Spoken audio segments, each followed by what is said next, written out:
Hello, welcome to the Roundtable, where we examine critical issues on the Korean Peninsula and the world with experts. We are joined by two experts in the studio today. Professor Park Hong-kwon, Professor of North Korean Studies at Ewha Women's University, and Professor Kim Hae-na, Professor of Korea and East Asian Studies at Seoul University Graduate School of International Studies. Welcome. Thank you for having me. Thank you for having me.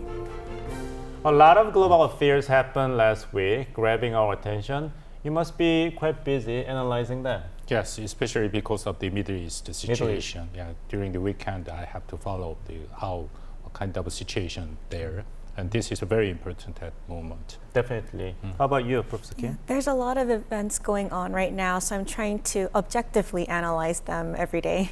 Okay, good. Well, on October 22nd, South Korea, the United States, and Japan held a joint aerial exercise near the Korean Peninsula. It marked the first time the three countries conducted such a drill.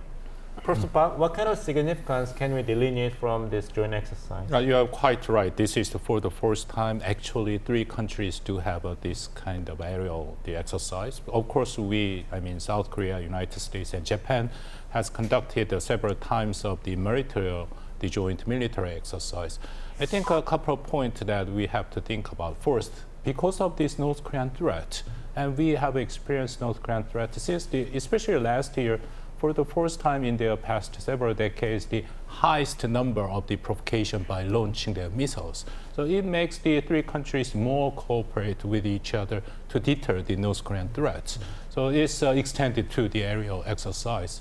And of course, if South Korea, United States, Japan has enhanced this kind of the deterrence by this joint military exercise, it definitely gives a very significant message to North Korea, which means that North Korea's nuclear capability is no longer effective. So we have to continue to enhance this kind of exercise for the beef up our deterrence capability. Professor Kim, Korean nationalism is one of your research topics, and it must be quite surprising to some Korean nationalists to see the participation of Japan's self-defense forces in joint military exercise. What kind of interpretations can we make out of this? Well, it seems as though to a certain extent, Seoul-Tokyo relations have fluctuated a lot over the past few decades. And there are issues that continue to haunt the two countries, such as the Comfort Women negotiations and even more recently the Fukushima water release.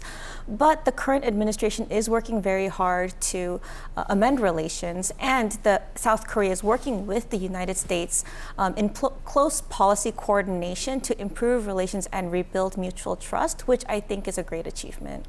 Are we moving ahead of us if we conclude that the mutual trust between the two countries has been completely restored?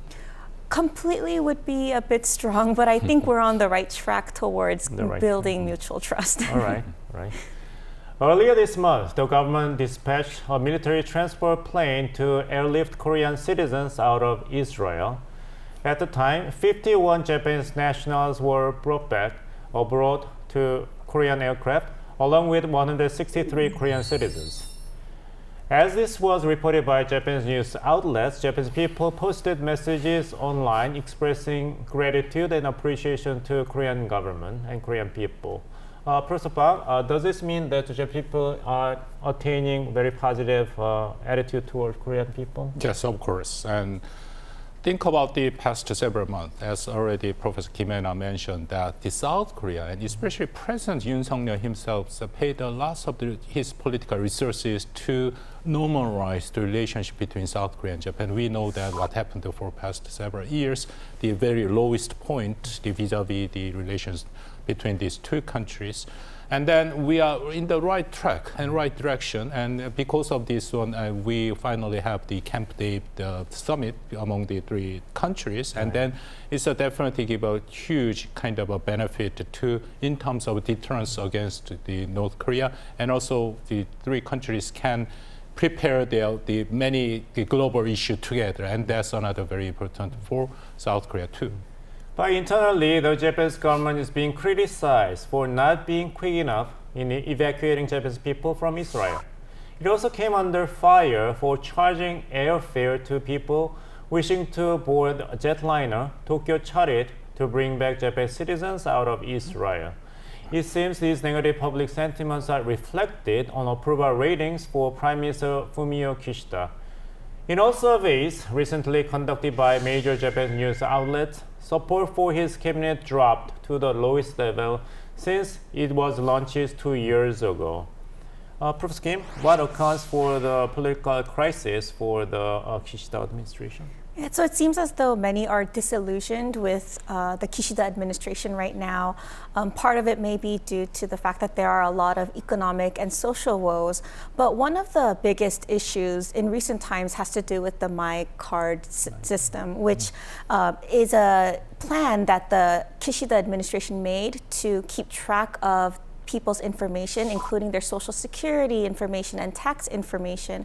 But there were a lot of administrative mishaps where health insurance plans were being sent to the wrong accounts, welfare checks were being sent to the wrong people. So a lot of people are disillusioned with this plan and the administration in general. Professor Park? She's quite right, and so even the Japanese media call is like a debacle of the last summer. It makes such a negative impact on the Kishida government. But at the same time, I think the most important reason that Kishida has such a low popularity, as you just mentioned, that since he started his own administration, and this lowest point, like 30-something point, is. But I think the most important reason is because of the economy. And the government, when they faced lower the popular support, is definitely from the economic situation. And for the past year, the Japanese economy is, especially the inflation, the customers' price index is like 3% higher than a year before. So many Japanese people feel that, wow, the economy is getting deteriorated and there is no kind of a meaningful measure that Kishida offered. Of course, Kishida is trying to give you some kind of many economic plan and to reduction of tax, but still the ordinary Japanese people could not get any kind of the direct impact in their own in their daily life. That's one of the major reasons that Kishida's support rate is deteriorating lately. The survey carried out by NHK is very interesting. When asked about Japan's state financial situation, 40% of respondents answered they were seriously concerned and 36% were modestly concerned. This means, in sum, 76% of Japanese people are worried about Japan's state financial conditions. It was reported that Japan's defense ministry requested a budget of $51.6 billion for 2024, which is the largest ever. First of all, why is the Defense Ministry of Japan demanding so much financial support? Prime Minister Kishida already mentioned that Japan has a very clear plan to enhance the overall defense budget to two times bigger than before. Between 2022 2027 is a 5-year plan. At this moment, Japan has used their defense budget of just 1% of their GDP, but it will be increased to 2% of GDP. So such a huge amount of money. The last year, Japan is like number 10th in terms of the defense spending in the world. Of course, South Korea is number 9, and around 50 billion US dollars. But if increased to 100 billion US dollars is such a huge amount of money, and it will make such a huge impact on the Indo-Pacific regions as well. I see. With a waning popularity at home, Prime Minister Kishida may seek to break through the political impasse with diplomacy. But interestingly, on October 17th, Kishida sent a ritual offering to the controversial Yasukuni Shrine, which honors Japan's war debt, including 14 Class A war criminals. In response, the Foreign Ministry in Seoul expressed deep disappointment and regret. The Japanese Prime Minister has not visited the shrine since taking office in October 2021 and instead sent ritual offerings. Professor Kim, will this affect Seoul-Tokyo tie? So it is a bit regrettable that Prime Minister Kishida did send these offerings, but Prime Minister Kishida has already sent these ritual offerings around 7 times since he's been Prime Minister since October 2021, and he hasn't actually visited the shrine. So compared to former LDP prime ministers, Prime Minister Kishida is a bit less nationalist or has less nationalist tendencies. So it seems like part of the reason why he's doing this is to gain domestic support from some of his supporters who tend to be a bit more nationalist. And he also has to consider relations between Seoul and Tokyo. So he seems to be taking this middle ground where he's not actually visiting the shrine, and he never did prior to being prime minister as well. So he's not visiting the shrine, but he's sending ritual offerings. Well, Professor Kim, Prime Minister Kishida's term will be expired September next year, September 2024. So if he wishes to extend his power beyond that point, he has to do something to help rally support, right? What kind of advice must be given to him to turn around the situation?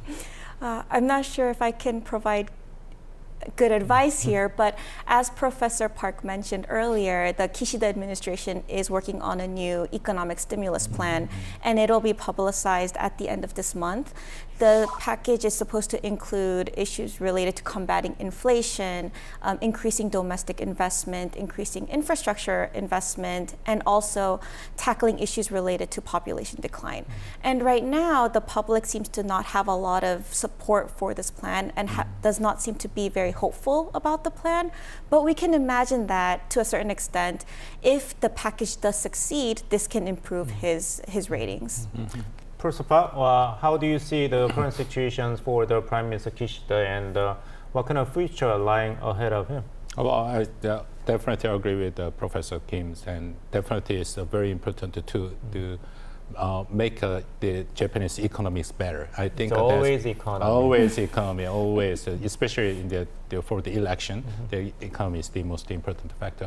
But at the same time, from our perspective, I mean South Korea's perspective, and Kishida needed to be in his position. I mean, for the past couple of years, and South Korea, Japan, and United States, it means that Yoon Suk-yeol, Biden, and Kishida, and 3 leaders are getting together for several times, and they finally come up with the so-called Camp David summit, and the Camp David spirit and the resolution. And so still, of course, if Kishida would be changed to another leader, but it's going to be continued. But still, I think the relationship among these leaders are also a very important factor. And also we have to think about another very serious kind of variable that forthcoming is the next US presidential election. So November. We have to, I mean, from the South Korean perspective, we have to prepare all this kind of situation for the future.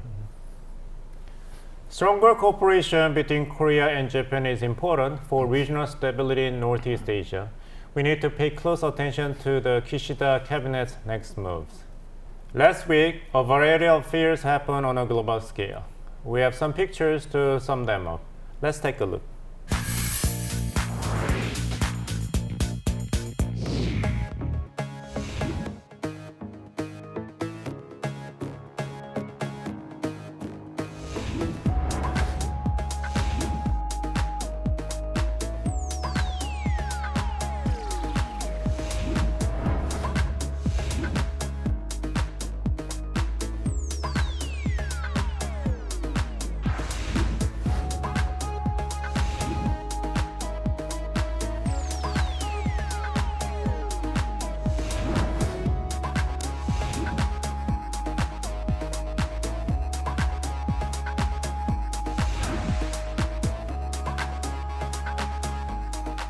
So, Professor Park, among those 5 photos or stories, which story impresses you the most? I already mentioned that during the weekend I carefully followed what happened in the Middle East. So in that sense, of course, the Biden Netanyahu's the pictures caught my eye.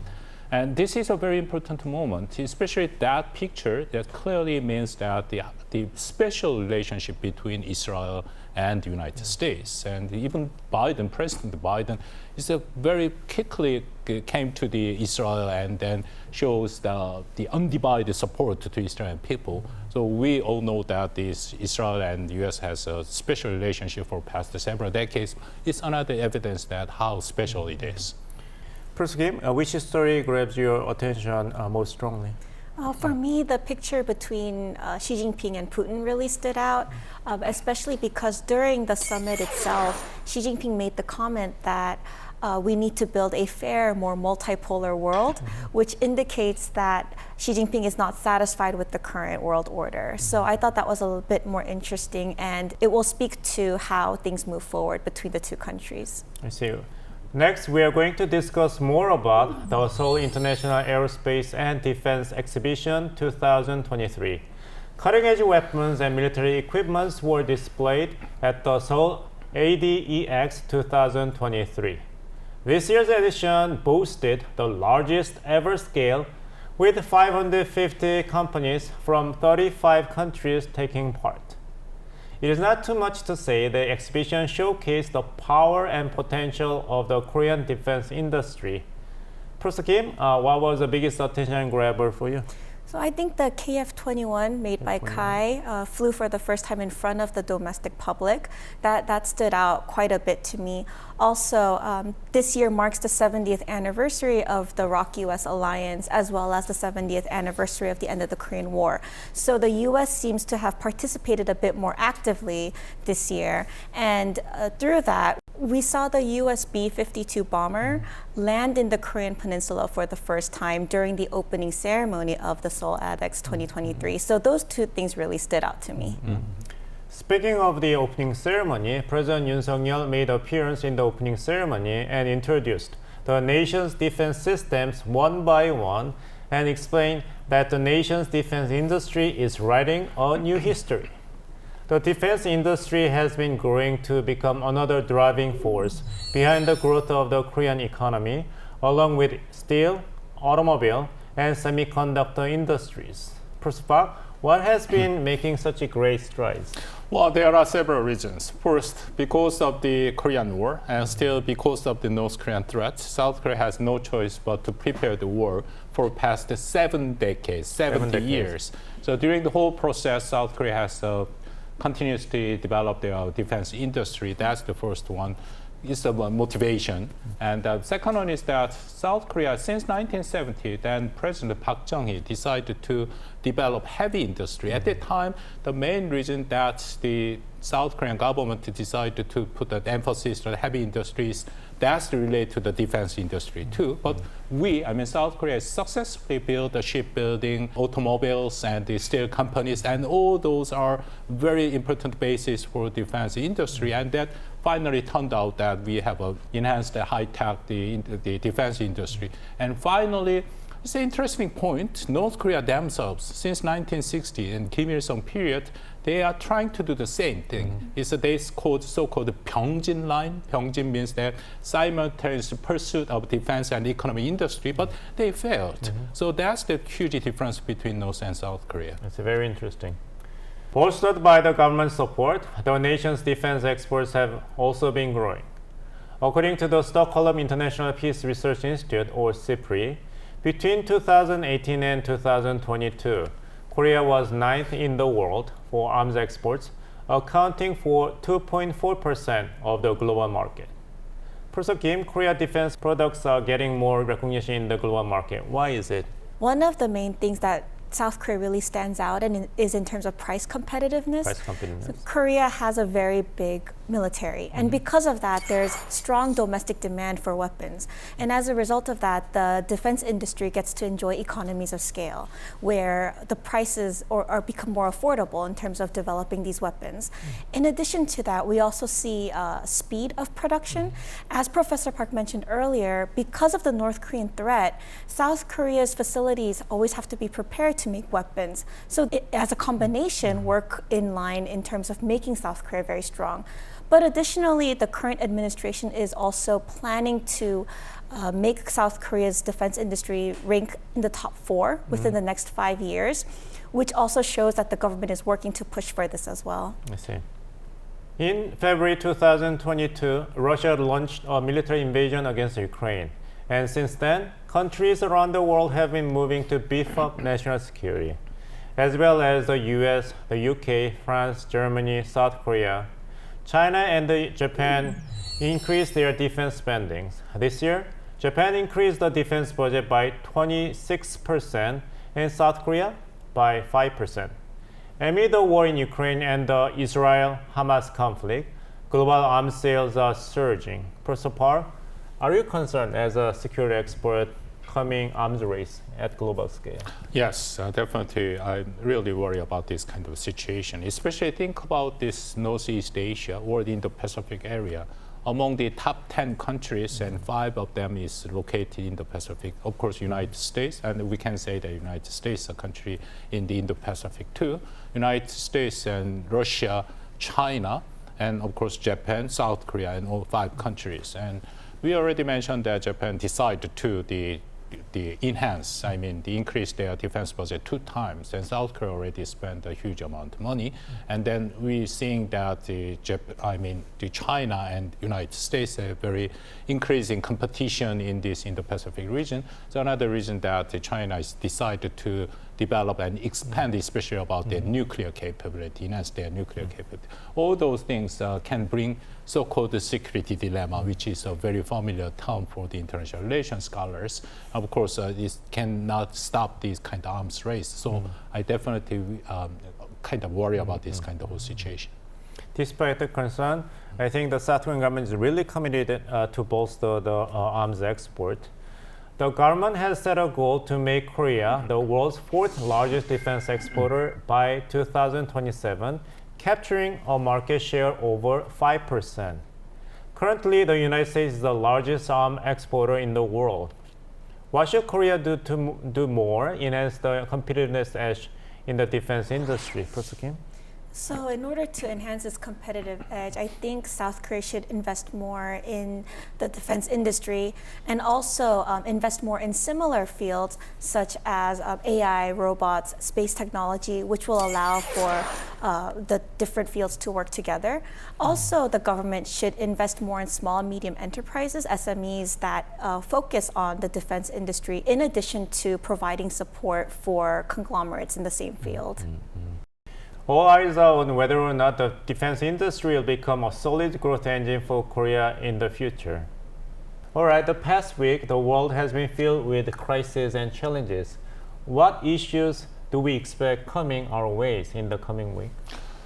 Well, not only the coming week, but the coming years. So especially, you know that United States, the national security report very clearly defined for the next 10 years is a decisive decade. Right. And we are seeing many very unstable situations and unexpected things happened like the Hamas-Israel conflict. So we have to prepare this kind of uncertainty. Of course, from the South Korean perspective, the most immediate and existential threat is from the North Korea.